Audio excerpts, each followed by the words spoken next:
Good morning student. आशा करती हूँ कि आप सब बहुत अच्छे होंगे, स्वस्थ होंगे। बच्चों, आज हम कक्षा 5वीं का पाठ 20 पढ़ने वाले हैं। ठीक है बच्चों, पाठ 20 का नाम है मस्जिद या पुल। ठीक है बच्चों, तो चलिए देखते हैं इस पाठ में क्या बताया जा रहा है। सबसे पहले यहाँ पे लिखा हुआ है, दीन ए इलाही गरीब नवाज शहंशाह आलम महान बादशाह अकबर की अगवानी में जौनपुर के सूबेदार मुबारक खान ने जमीन आसमान एक कर दिया। यह उसकी बरसों पुरानी साध थी। बरसों से वह लगातार बादशाह को जौनपुर आने के लिए न्योता पर न्योता देता चला आ रहा था, मगर बादशाह की जान को बड़े झमेले थे। उस दिन भी बड़ी मुश्किल से उन्हें उधर मौका जाने का मौका पाया था। ठीक है बच्चों, यहाँ पे सूबेदार जो मुबारक सिंह है वो जौनपुर आने के लिए जो बादशाह है अकबर है ना, उनको बुला रहे थे, लेकिन वो तो बादशाह है, उनके पास समय ना होने की वजह से वह नहीं जा पा रहे थे। ठीक है बच्चों, उसके बाद वो समय निकाल कर गए। ठीक है, कहाँ गए? जौनपुर गए। ठीक है बच्चों, आगे देखते हैं। आगे यहाँ पे लिखा हुआ है, बादशाह के पास बहुत कम समय था। हाथी की पीठ से उतरकर उन्होंने अभी 2 घड़ी आराम भी न किया था कि सूबेदार मुबारक खान बादशाह को गोमती के किनारे दूर दूर तक फैले लंबे चौड़े मैदान ले गए, जहाँ मस्जिद बनाने की योजना थी। वहाँ जाकर उसने बादशाह को मस्जिद का नक्शा दिखाया। इस नक्शा को दिखाने के लिए वह बरसों से बेकरार था, है ना। जो सूबेदार मुबारक खान था वो चाहता था कि वहाँ पर मस्जिद बनाया जाए, इसलिए वो बहुत समय से उस समय का इंतज़ार कर रहा था। बादशाह ने नक्शे को बड़े ध्यान से देखा। उसे देखकर बादशाह की बाँछें खिल गई। उन्होंने कहा, बेशक नक्शा बहुत खूबसूरत है मुबारक खान। आसमान को चूमने वाली इसकी ऊंची ऊंची मीनारें, निराले गुंबद, खुला तालाब सब के सब बेमिसाल हैं। हमारा ख्याल है कि खुदा के लाखों बंदे इसमें बैठकर अल्लाह ताला से दुआ करेंगे और सुकून पाएंगे, है ना। वह नक्शा जो है बादशाह को बहुत पसंद आया बच्चों। ठीक है, और वो बहुत खुश हुए कि यह जो नक्शा है, मस्जिद बनाने का जो नक्शा है वह बहुत ही सुंदर है। जी आलम पनाह, यह खूबसूरत और बेमिसाल मस्जिद दुनिया भर में हुजूर की दीनदानी और गरीब परस्ती का डंका पीट देगी। मुबारक खान ने झुककर आदाब बजाते हुए कहा। अकबर खुश होकर वहाँ से लौटे। अकबर महान थे, वे हमेशा अपनी प्रजा के सुख दुख का ख्याल रखते थे। वे वेश बदल कर प्रजा के अंदरूनी हालात का पता लगाते रहते थे। उस दिन भी वे शाम होते ही वेश बदल कर गोमती नदी के किनारे घूमने के लिए निकले, है ना। बादशाह अकबर जो है वो अपनी प्रजा का हमेशा ध्यान रखते थे बच्चों, है ना। और वो अपना वेश बदल कर अपने प्रजा को देखने के लिए जाते थे। उस दिन भी वह अपना वेश बदल कर गोमती के किनारे में निकल पड़े। घूमते घूमते एक जगह अकबर को किसी औरत के रोने की आवाज़ सुनाई दी। अकबर आवाज़ की ओर चलते हुए गोमती के किनारे नाव के पास पहुँचे। उन्होंने देखा कि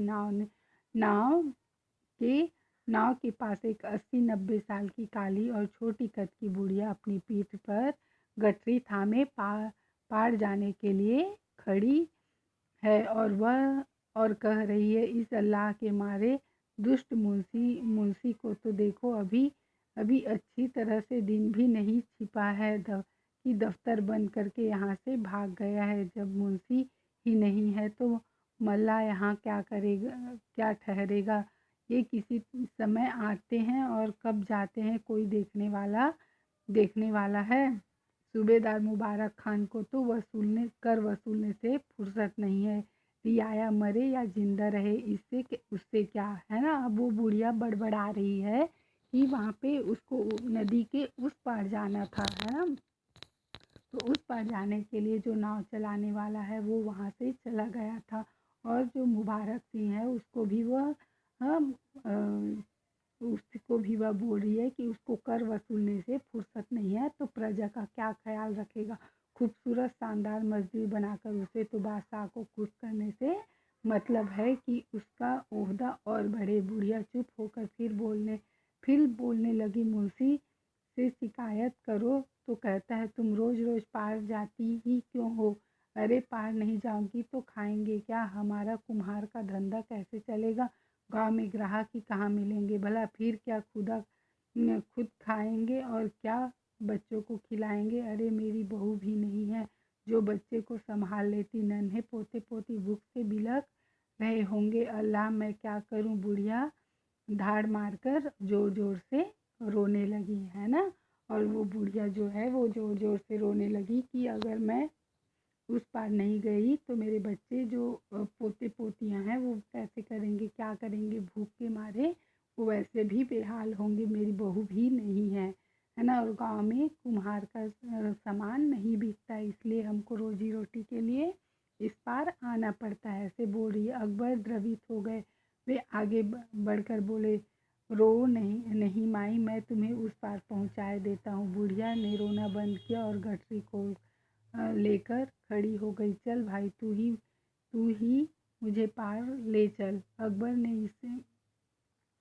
ने इससे पहले कभी नाव नहीं खेई थी। बुढ़िया बादशाह को चप्पू पकड़ने के ढंग को देखकर बोली, अरे तुझे तो वो चप्पू भी ठीक से पकड़ना नहीं आता, तू पार क्या ले जाएगा, मैं संभाल कर धीरे धीरे चलाऊंगा। माई तू घबरा मत। अकबर ने बुढ़िया को धीरज बंधाया। बुढ़िया के सामने और कोई दूसरा चारा भी नहीं था, मरता न क्या करता। बुढ़िया नाव में बैठ गई। बादशाह जी जान से नाव खेने लगे, मगर नाव कभी इधर जाती तो कभी उधर। बुढ़िया का पारा ऊपर चढ़ने लगा। वह चिल्लाकर बोली, अरे अनाड़ी, नाव उल्टी ले जा रहा है या सीधी, ऐसे चलकर तो हम कल रात तक पार पहुंच पाएंगे, और यह भी पता नहीं कि नाव मझधार में ही डुबो दे।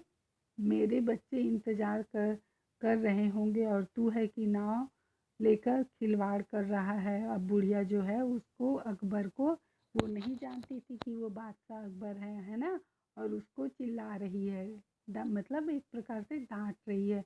माई सब्र तो कर, बादशाह ने कहा।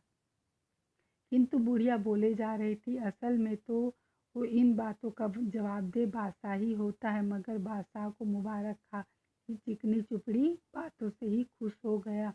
उसे असलियत कौन बताएगा कि यहाँ मस्जिद नहीं, एक पुल की ज़रूरत है। इस पुल के बिना पार वाले लोगों को कितनी परेशानी होती है। अरे भाई पुल न होने पर उस पार कोई वैद्य या हकीम भी जाने को तैयार नहीं होता है। अब बुढ़िया जो है वो बता रही है कि वहाँ पर मस्जिद की आवश्यकता नहीं है। क्या की आवश्यकता है, एक पुल बनाने की आवश्यकता है। पुल नहीं होने की वजह से वहाँ पर जो वैद्य हकीम होते हैं वो भी उस पार जाने के लिए तैयार नहीं होते हैं, इसलिए इस नदी पर पुल बनाना ज़्यादा ज़रूरी है। बुढ़िया फिर चुप हो गई। थोड़ी देर बाद फिर बड़बड़ाना शुरू कर दिया, सूबेदार मुबारक खान हमारा हकीम है, लेकिन उसे ये सब देखने की फुर्सत कहाँ है, उसे तो बस अपने कर वसूलने से मतलब है। लोग कह रहे हैं ऐसा यहाँ ऐसी मस्जिद बनेगा जो दुनिया भर में अपना सानी आप होगी। सुना है आज अकबर यहाँ आया है, मगर कहीं वह मुझे मिल जाए तो मैं उसे बताती कि वो दुनिया जहान के मालिक, अगर तू सचमुच ही लोगों का भला करना चाहता है तो पहले यहाँ पुल बनवा दे, मस्जिद नहीं, है ना। वो बुढ़िया क्या कह रही है कि अगर मुझे अकबर मिल जाते तो मैं उसको बताती कि यहाँ मस्जिद की नहीं, पुल बनाने की ज़रूरत है। बुढ़िया देर तक इस तरह बड़बड़ाती रही। चारों ओर अंधेरा छा गया, आसमान में तारे छिटकने लगे।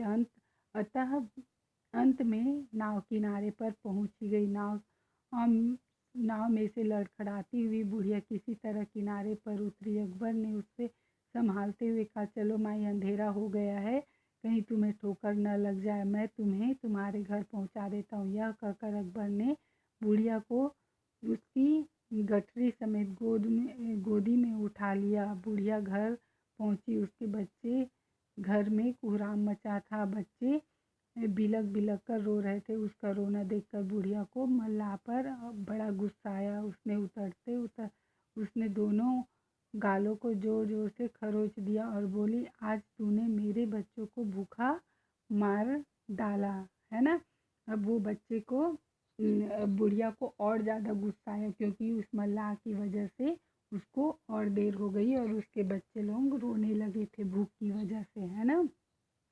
और इस गुस्से में क्या किया उसने, अपने हाथों से उसके गालों पर खरोच लगा दी, जोर से खरोच दिया था। आज तूने मेरे बच्चों को भूखे मार डाला बोल के, है ना। पहले तो बादशाह को आंखों में खून उतर आया, पर उन्होंने अपने को संभाला और मन में सोचा, मुझे तो इस बुढ़िया का असानमंद होना चाहिए कि इसने मुझे सच्चाई और असलियत का सबक सिखाया। शुक्रिया कहकर बादशाह चुपचाप वहाँ से चले गए। अगले दिन शीशे में अपने खूबसूरत शाही लिबास और रत्न जड़ित आभूषणों के साथ अपने गालों पर खरोच के निशान देखकर बादशाह ने मुस्कुराया और जौनपुर में पहले पुल बनवाया। मस्जिद बहुत बाद में बना, है ना। अब यहाँ पे क्या किए, जब बादशाह को असलियत का पता चला तो उन्होंने वहाँ पर क्या बनाया, मस्जिद न बनवाकर पुल बनवाया। पहले पुल बनवाया, फिर बाद में